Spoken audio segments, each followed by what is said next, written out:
put your baby in a good position for him to latch onto the bottle teat and receive a good supply of milk. Hold your baby so his head is in the crook of your elbow and he is in the slightly raised position.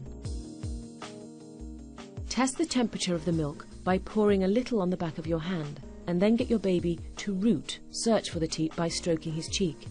The baby should open his mouth and you can put the teat in. Find a good angle for the bottle to be held at and let your baby feed. If you want to change arms, the best way to get him to let go of the teat is to insert a finger into the side of his mouth. If you don't do that, you will be surprised by the strength of his suction and you may not be able to release the bottle. At the end of the feed, or possibly earlier, if he seems uncomfortable and grumpy, you should wind your baby thoroughly so that he can fall asleep without being in any discomfort. If he suffers from a lot of wind, it might be worth changing the teat flow. A hole that allows the milk to come into the baby's mouth too quickly is probably overly large and is responsible for letting the air rush into your baby's mouth, thus creating wind.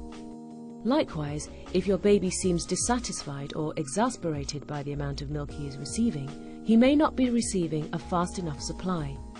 You can rectify this by making the teat hole larger with a sterilized needle, or by investing in some faster flowing teats.